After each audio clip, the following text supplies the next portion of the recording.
മദീനത്തെ പള്ളിയിൽ മദീനയിൽ നബി സല്ലല്ലാഹു അലൈഹി വസല്ലം അന്ത്യവിശ്രമം കൊള്ളുന്ന ഭാഗത്തേക്ക് റിഫായി ശൈഖ് ചെന്നുവത്രേ.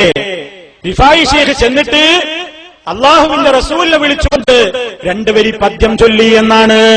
നബിയേ ഫംദുദ് യദൈക ലികൈ തുഹ്ലാ ബിഹാ ശഫതി, അങ്ങയുടെ കൈകളൊന്ന് ഖബറിൽ നിന്ന് നീട്ടിത്തരണേ, ഞാനൊന്ന് ചുംബിച്ചോട്ടെ, ഞാനൊന്ന് മുത്തം വെക്കട്ടെ എന്ന് റിഫായി ശൈഖ് അങ്ങ് പോയി പാടി പോലും. അപ്പോഴേക്കതാ ഖബർ പൊട്ടിപ്പിളർന്നുകൊണ്ട് രണ്ട് കൈകളും പുറത്തേക്ക് വരുന്നു.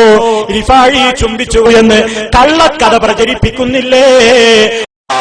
ഞാൻ പറയട്ടെ, കള്ളക്കഥയാണോ? 560ഓളം കിതാബ് ലോകത്ത് രചിച്ച, സുബ്ഹാനല്ലാഹ്, ലക്ഷക്കണക്കിന് ഹദീസ് മനഃപ്പാഠം ലഭിച്ച തഫ്സീറിന്റെ 10ഉം 60ഉം വാല്യങ്ങളുള്ള തഫ്സീറിന്റെ ഗ്രന്ഥങ്ങൾ രചിച്ച ലോക പ്രശസ്ത പണ്ഡിതനായ ഇമാം സുയൂത്തി റളിയല്ലാഹു അൻഹു, ആ സുയൂത്തി ഇമാമിന്റെ അൽ ഹാദിയിൽ ഫതാവ. ഞാൻ ചോദിക്കുന്ന മൗലവിമാരോട്, നിങ്ങളെ മുജാഹിദിന്റെ പ്രസിദ്ധീകരിക്കുന്ന തറാവീഹ് എന്ന പുസ്തകത്തിൽ നിങ്ങൾ തെളിവുദ്ധരിച്ചിട്ടില്ലേ?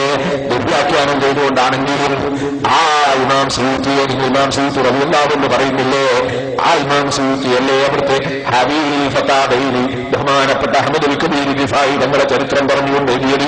ഫലമ്മാ വഖഫ തിജാഹൽ ഹുജ്റത്ത് ശരീഫത്തി, നബി സല്ലല്ലാഹു അലൈഹി വസല്ലം ഖബറിന്റെ അടുക്കൽ ഹുജ്റത്ത് ശരീഫിന്റെ അടുക്കൽ ജാറത്തിന്റെ അടുക്കൽ നിന്നിട്ട് ബഹുമാനപ്പെട്ട അഹ്മദുൽ കബീർ റിഫായി ബഹുമാനപ്പെട്ടവര് ചൊല്ലി, ഇമാം സുയൂത്തി റളിയല്ലാഹു അൻഹു പറയാണ്, നിങ്ങളെ കെ.എം. മൗലവിയല്ലേ? ഇമാം സുയൂത്തി റളിയല്ലാഹു അൻഹു മുജദ്ദിദാണ്, ഇസ്ലാമിലെ നവോത്ഥാന നായകനായ ഇമാമാണെന്ന് എഴുതി വെച്ചത്. ആ ഇമാം സുയൂത്തി എഴുതാണ്,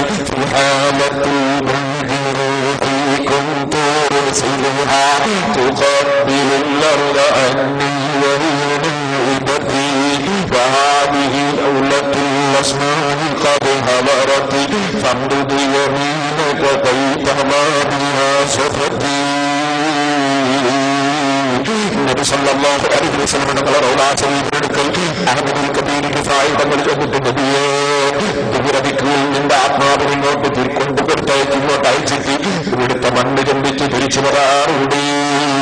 ഇപ്പോൾ ശരീരത്തോടെ ഞാൻ ഹാജരായിരിക്കുന്നു, തലം കൈയൊന്ന് നീട്ടിത്തരൂ നബിയേ, ഞാനൊന്ന് ചുംബിക്കട്ടെ. ഇതെന്ന് പറഞ്ഞപ്പോ ഇമാം സുയൂത്തി രേഖപ്പെടുന്ന ഖറബത്തിൽ ശരീഫത്തിന് ഖബരി ശരീഫ് ഫഖബ്ബലഹാ. സല്ലല്ലാഹു അലൈഹി വസല്ലം ഖബറിൽ അല്ലാഹുവിന്റെ റസൂലിന്റെ കൈ ശറഫാക്കപ്പെട്ട കൈ പുറത്തു വരുന്നു. അതാ അബ്ദുൽ കബീർ റിഫായിയെ കുറിച്ച് ചിന്തിക്കുന്നു. ഇത് കള്ളക്കഥയാണെന്ന് മൗലവി പറഞ്ഞാൽ, ഇമാം സുയൂത്തി കള്ളക്കഥ രേഖപ്പെടുത്തുന്നവരാണെന്ന് പറഞ്ഞാൽ, ഇമാം സുയൂത്തി മുജദ്ദിദാണെന്ന് എഴുതി വെച്ച കെ.എം. മൗലവിയുടെ അവസ്ഥ എന്താ? നിങ്ങളെ മുജാഹിദ് പ്രസിദ്ധീകരിക്കുന്ന തറാവീഹ് എന്ന പുസ്തകത്തിന്റെ കഥ എന്താ?